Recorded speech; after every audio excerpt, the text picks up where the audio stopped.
ثم جعلناك على شريعة من الأمر فاتبعها ولا تتبع أهواء الذين لا يعلمون.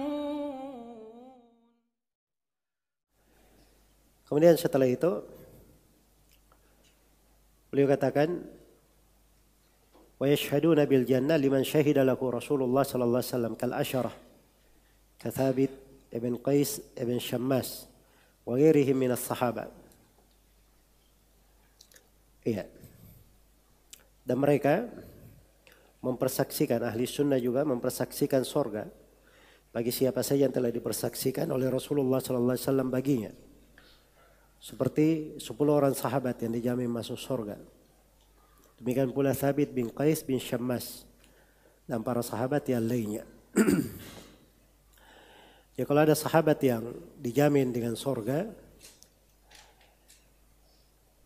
dan datang penetapan hal itu dari Nabi, maka kita tetapkan hal tersebut untuk para sahabat.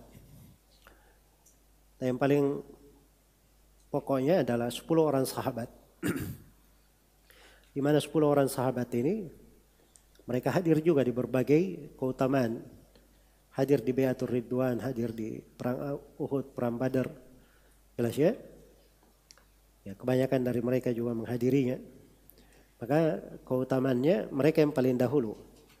Apalagi Rasulullah sallallahu alaihi wasallam mengabarkan khusus tentang mereka ini. Para sahabat Rasulullah sallallahu alaihi wasallam yang dijamin dengan surga tersebut. Ya, dan itu datang di dalam sebuah hadits dari Rasulullah sallallahu alaihi wasallam.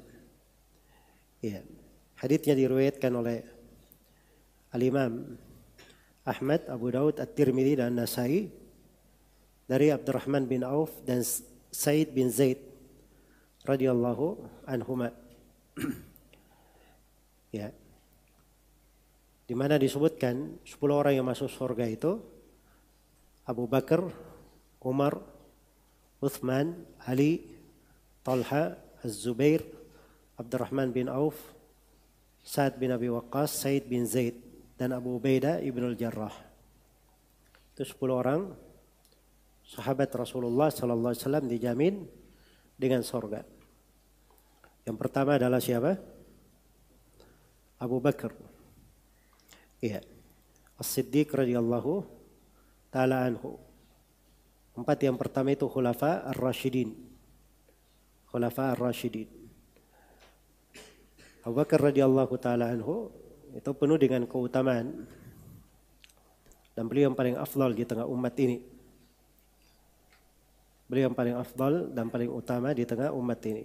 Abu Bakar As-Siddiq, nama beliau Abdullah ibn Uthman ibn Amir bin Amr bin Ka'ab bin Sa'ad bin Taim bin Murrah bin Ka'ab bin Lu'ay bin Ghalib Al-Qurashi. Bertemu nasab dengan Nabi sallallahu alaihi wasallam pada Murrah bin Ka'ab. Orang yang paling pertama beriman dari laki-laki. Khalifah Rasulullah yang pertama, sebaik-baik manusia setelah Rasulullah sallallahu alaihi wasallam. Beliau yang menemani Nabi dalam berhijrah. Ya, dan banyak lagi dari keutamaan beliau radhiyallahu taala anhu. Baik. Dan yang kedua setelahnya adalah siapa? Umar ibn Khattab radhiyallahu taala anhu. Yang digelar dengan Al-Faruq, Abu Hafs. Iya. Umar ibn Khattab, ibn Nufail, ibn Abdul Uzza, ibn Ribah, ibn Rabah, ibn Abdullah, ibn Qart, ibn Razah, ibn Adi, bin Ka'ab, bin Lu'ay, bin Ghalib, Al-Qurashi, Al-Adawi. Berjumpa dengan Nabi sallallahu alaihi wasallam, nasabnya di Ka'ab bin Lu'ay. Iya. Beliau beriman di tahun ke-6 setelah Nabi diutus sebagai Rasul. Sebagaimana yang dimaklumi. Orang yang pertama digelari sebagai Amirul Mukminin dan beliau memiliki keutamaan-keutamaan yang terkenal radhiyallahu anhu. Kemudian yang ketiga adalah Utsman ibnu Affan radhiyallahu taala anhu. Ya. Nama lengkapnya Utsman ibnu Affan ibnu Abil As ibn Umayyah ibn Abdi Syams ibn Abdi Manaf. Ya. Berjumpa nasabnya dengan Nabi sallallahu alaihi wasallam pada Abdu Manaf. Dan beliau ini digelari dengan Dun Nurain. Sebab Nabi sallallahu alaihi wasallam menikahkan Utsman dengan dua putrinya, Ruqayyah dan Ummu Kulthum. Setelah Ruqayyah meninggal, maka beliau dinikahkan oleh Nabi dengan Ummu Kulthum. Baik. Kemudian yang keutamaan beliau juga banyak radhiyallahu anhu. Kemudian yang keempat adalah siapa? Ali bin Abi Thalib radhiyallahu taala anhu. Abul Hasan. Iya. Ali bin Abi Thalib. Abu Thalib itu Abdul Manaf bin Abdul Muttalib bin Hashim. Anak paman Rasulullah sallallahu alaihi wasallam, orang yang paling pertama berislam dari anak kecil. Suami dari putri Nabi yang paling disayangi. Putri Nabi yang digelari sebagai pemimpin perempuan penduduk surga. Iya. Ali bin Abi Thalib, ayah dari Al-Hasan dan Al-Husain, dua cucu dan kesayangan Rasulullah sallallahu alaihi wasallam. Baik. Setelah itu dari 10 orang yang dijamin masuk surga adalah Talha bin Ubaidillah. Kunya beliau Abu Muhammad. Talha bin Ubaidillah bin Uthman bin Amr bin Ka'ab bin Sa'ad bin Tamim bin Murrah bin Ka'ab bin Lu'ay.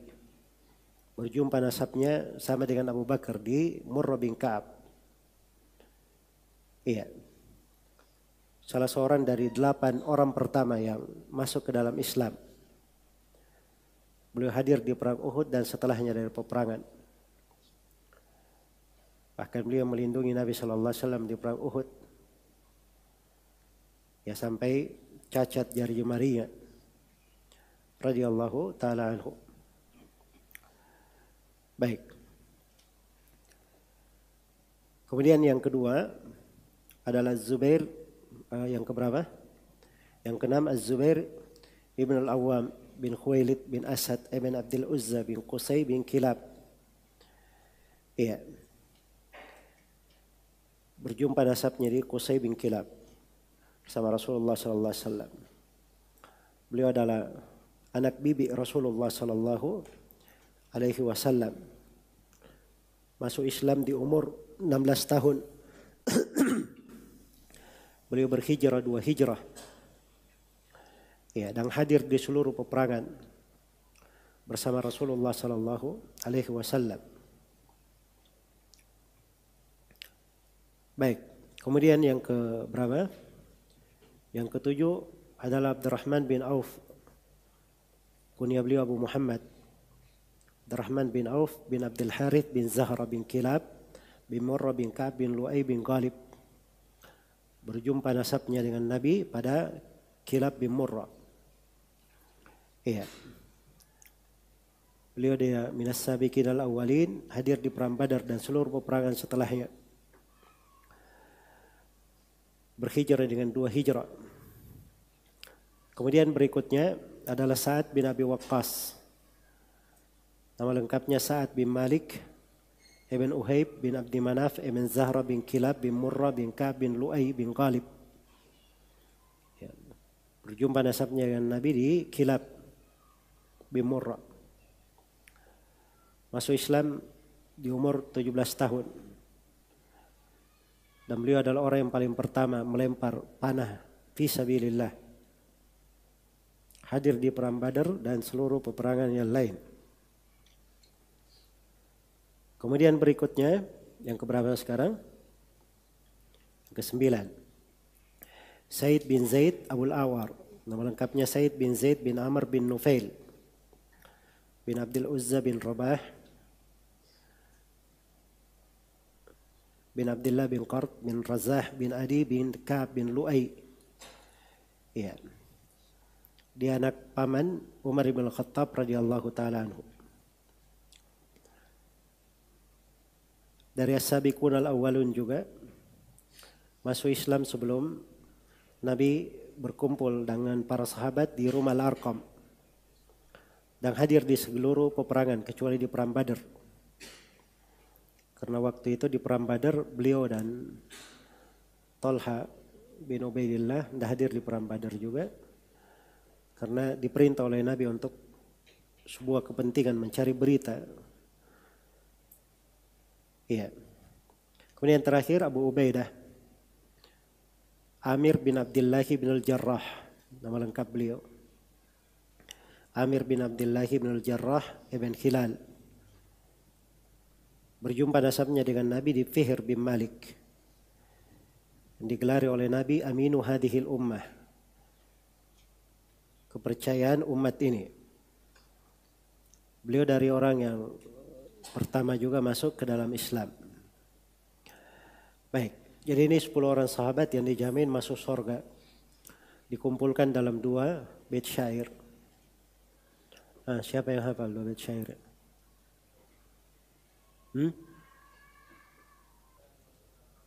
Baik, diperbaiki ini ya. Perhatikan baik-baik bacanya. Lil Mustafa khairu sahbin nassa annahumu fi jannatil khuldi nassan zadahum syarafa. Hum Talhatun, di apa namanya, di dhammatain di situ untuk darurat syair. Hum Talhatun wa ibnu Aufin wa Zubairu ma'a, dikasih alif di situ lil itlaq. Wa Zubairu ma'a Abi Ubaidah wa Sa'dani wal khulafa. Lil Mustafa khairu sahbin nassa annahumu. Lil Mustafa, Nabi Al-Mustafa memiliki sahabat yang paling baik, yang Nabi beri nas bahwa mereka fi jannatil khuldi, berada di dalam surga yang kekal. Nassahun nassan zadahum syarafa. Sebuah nas maksudnya sebuah hadits yang menambah kemuliaan bagi mereka. Siapa mereka? Hum Talhatun, mereka adalah Talha. Talha tadi siapa? Talha bin Ubaidillah. Ini kemana? Lagi tidur, lagi kelaparan atau lagi? Yang pertama tadi siapa? Talha bin siapa? Talha bin Ubaidillah. Hum Talhatun wa ibnu Aufin. Ibnu Auf siapa? Abdurrahman bin Auf. Wa Zubair. Wa Zubair siapa? Az-Zubair bin Al-Awwam. Ma'a Abi Ubaidah. Abu Ubaidah siapa? Amir bin Abdullah bin Al-Jarrah. Was-Sa'dani, dan 2 Sa'ad. Maksudnya siapa? Sa'ad bin Abi Waqqas dan Sa'id bin Zaid. Sa'ad bin Abi Waqqas namanya siapa? Nama lengkapnya Sa'ad bin Malik bin Uhayb. Kalau Sa'id bin Zaid itu jelas ya. Kenapa dikatakan Sa'dani? Itu membabi taglib di orang Arab. Matahari dan bulan dikatakan Al-Qamaran. Air dan korma dikatakan Al-Aswadan. Padahal satu putih, satu hitam. Matahari bulan dikatakan 2 bulan, padahal satunya matahari. Nah, kalau digabungkan dalam 2, dikasih musanna, itu ditaglib dalam bahasa Arab. Sama dengan Sa'id dan Zaid. Sa'id dan Sa'ad. Maka ditaglib kepada Sa'ad. Dikatakan Sa'dani, 2 Sa'ad. Padahal satunya bernama apa? Sa'id. Begitu uslubnya orang Arab. Baik. Kemudian setelah itu dikatakan oleh penulis ini Thabit bin Qais. Thabit bin Qais bin Sammash radhiyallahu taala anhu. Ya, dimaklumi ya tentang beliau. Nah, beliau ini digelari sebagai khatibu Rasulullah sallallahu alaihi wasallam. Penyambung lidah Nabi, penyambung lisan Nabi sallallahu alaihi wasallam, khatibnya Nabi. Ya. Jadi kadang karena dia berbicara, juru bicara Nabi, maka dia berbicara di sisi Nabi. Kadang dia mengangkat suara. Begitu turun ayat tentang masalah mengangkat suara, antah bata amalukum antum la tash'urun, maka dia menangis dan berada di rumahnya dan dia mengatakan bahwa dirinya telah hancur amalannya, dia penghuni neraka. Maka datanglah seorang menyampaikan hal itu kepada Nabi. Maka Nabi SAW berkata, kembali engkau kepadanya, pergi kepadanya, katakan kepadanya bahwa engkau bukan dari penduduk neraka, kamu dari penduduk surga. Kamu dari penduduk surga. Dan selainnya dari para sahabat, selainnya siapa saja? Banyak selainnya. Al-Hasan Al-Husain, dua pemuda pemimpin penduduk surga. Fatimah radhiyallahu taala anha, ya, perempuan pemimpin surga. Aisyah radhiyallahu taala anha, Khadijah bintul Khuwailid sebelumnya, Abdullah bin Salam. Iya. Demikian pula sahabat yang masuk masjid itu. Demikian pula perempuan yang kena penyakit, lalu Nabi beri pilihan antara dia didoakan kesembuhan atau dia bersabar. Kalau dia bersabar masuk surga, maka dia memilih bersabar untuk hal tersebut. Ya, maksudnya siapa saja yang ada nas dari Nabi Shallallahu Alaihi Wasallam bahwa dia adalah penghuni surga, maka dikatakan tentang hal tersebut. Baik, ini sudah berlalu asyhadu bil jannah liman syahida lahu Rasulullah sallallahu alaihi wasallam. Kemudian yang keenam, tertibul khulafa ar-rasyidin fil khilaf wal fadilah. Ya, tertibnya bagaimana dalam khilafah dan keutamaan. Jadi masalahnya ada dua. Ada tertib khulafa ar-rasyidin dalam hal khilafah, dan ada tertib khulafa ar-rasyidin dalam hal keutamaan. Kata beliau, wa yukirruna bima tawatara bihin naqlu an amiril mu'minin Ali bin Abi Talibin radhiyallahu anhu wa ghairihi min anna khaira hadhihi al-umma ba'da nabiyha Abu Bakrin thumma Umar. Dan mereka juga, ahli sunnah juga mempersaksikan, menetapkan keterangan yang dinukil secara mutawatir dari Amirul Mukminin Ali bin Abi Thalib radhiyallahu anhu dan selainnya, bahwa manusia yang terbaik pada umat ini setelah nabinya adalah Abu Bakar, kemudian Umar. Jadi Ali bin Abi Thalib sendiri menukil itu dari Nabi sallallahu alaihi wasallam. Jelas ya? Dan nukilan dari Ali bin Abi Thalib itu cukup. Ya, apalagi dinukil oleh banyak sahabat Rasulullah sallallahu alaihi wasallam di dalam hal tersebut. Baik. Iya. Jadi Abu Bakar kemudian Umar. Abu Bakar kemudian Umar itu tidak ada silam pendapat dari sudut khilafah dan keutamaan. Bahwa mereka berdua yang paling afdal. Urutannya Abu Bakar kemudian Umar. Abu Bakar kemudian Umar. Kemudian kata beliau, wa yusallithuna bi Utsmana wa yurabbi'una bi Aliin radhiyallahu anhum kama dallat alaihi al-atharu wa kama ajma'at as-sahabatu ala taqdimi Utsmana fil bai'ah.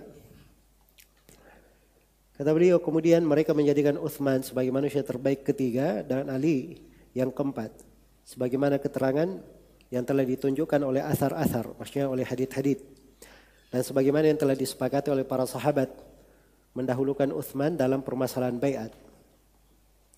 Jadi ketika Umar bin Khattab meninggal, beliau akan meninggal karena beliau ditikam oleh Abu Lu'lu' al-Majusi, maka Umar berpesan khilafah setelahnya antara 6 orang. Utsman, Ali bin Abi Thalib, Abdurrahman bin Auf, Az-Zubair bin Awam, Talha bin Ubaidillah, dan Abu Ubaidah Ibn al-Jarrah. Antara 6 orang. Maka 3 orang sahabat mundur. Abu Ubaidah, Az-Zubair, dan Talha. Mereka menganggap bahwa kawannya yang lain lebih berhak. Masing-masing memberikan haknya kepada yang lainnya. Maka Utsman memiliki 2 hak, Ali memiliki 2 hak, dan Abdurrahman bin Auf memiliki 2 hak. Setelah sisa bertiga, Abdurrahman bin Auf berkata, kalian berdua yang paling afdal.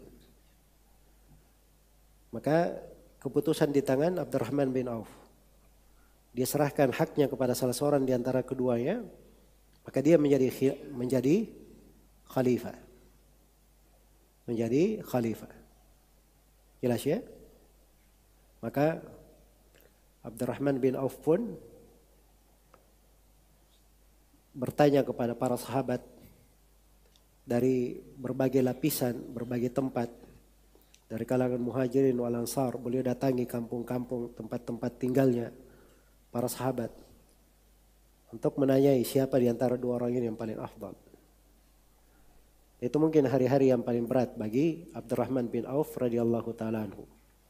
Beliau banyak melakukan sholat, melakukan ibadah, istikharah kepada Allah, sampai akhirnya suatu hari beliau kumpulkan kaum mukminin.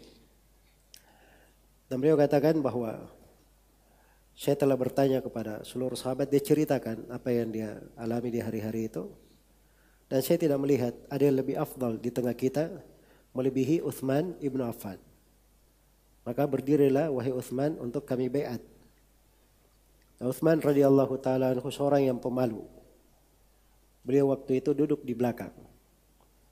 Maka majulah beliau ke depan, lalu dibaiat oleh Abdurrahman bin Auf. Setelah itu diikuti oleh siapa? Ali bin Abi Thalib. Kemudian dibaiat oleh seluruh sahabat yang hadir. Ya, itu pembaiatan Utsman bin Affan. Ya, dari sudut khilafah itu kesepakatan, termasuk Ali bin Abi Thalib sendiri yang membaiatnya. Jadi menyelisih kesepakatan para sahabat, itu namanya kesesatan di dalam agama. Jelas ya? Baik, ini maksud dari Syekhul Islam di sini. Kemudian kata beliau, "Ma'anna ba'd ahli sunnah kanu qad ikhtalafu fi Utsman wa Ali." Nah, ini masalah yang ke-7. Hukum mukhalafati tertib fil khilaf wal fadilah. Hukum menyelisih tertib urutan dalam khilafah dan keutamaan. Iya. Ya, beliau terangkan di sini, "Ma'anna ba'd ahli sunnah kanu qad ikhtalafu fi Utsman wa Ali radhiyallahu anhuma ba'da ittifaqihim ala taqdimi Abi Bakr wa Umar. Ayyuhuma afdal?" Ya. Kata beliau sebagian, walaupun ada sebagian ahli sunnah yang berselisih tentang Utsman dan Ali radhiyallahu anhuma setelah mereka bersepakat untuk mendahulukan Abu Bakar dan Umar. Antara Utsman dan Ali siapa yang lebih utama? Ada perselisihan. Iya. Faqaddama qaumun Utsmana wa sakatu wa rabbau bi Aliyin wa qaddama qaumun Aliyan wa qaumun tawaqqafu. Iya. Sebagian mereka mendahulukan Utsman, kemudian mereka diam atau menjadikan Ali sebagai posisi yang keempat. Ada sebagian yang lain mendahulukan Ali. Ada suatu kaum yang tawakuf, tidak menentukan sikap. Jadi kesimpulannya ada 3 pendapat. Ada yang mendahulukan Utsman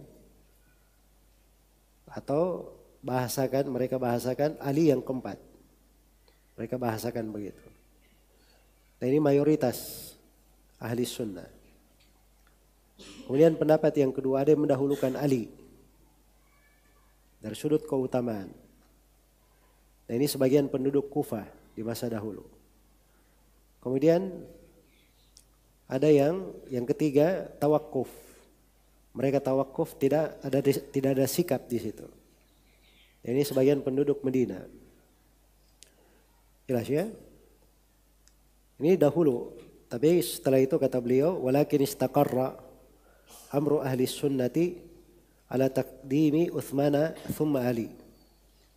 Iya, akan tetapi prinsip ahli sunnah kemudian menjadi baku untuk mendahulukan Utsman kemudian Ali.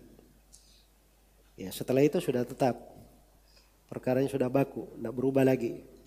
Bahwa Utsman lebih didahulukan di atas Ali dari sudut keutamaan.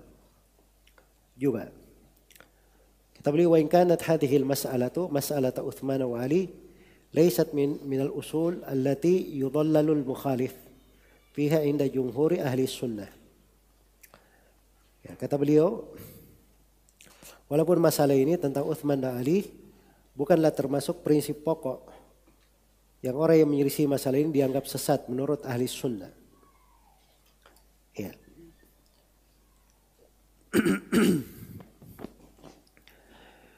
Jadi itu dibedakan ya di pembahasan usul. Kenapa orang mempelajari usul ahli sunnah? Sebab seorang harus paham apa yang usul yang muttafaq alaih.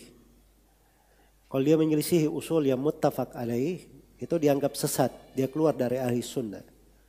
Kalau dia menyelisihi. Tapi kalau usul, tapi hal tersebut tidak disesatkan orang yang keluar darinya, itu juga ada pembahasannya. Jelas ya? Ada pembahasannya. Jadi itu dibagi di pembahasan ini.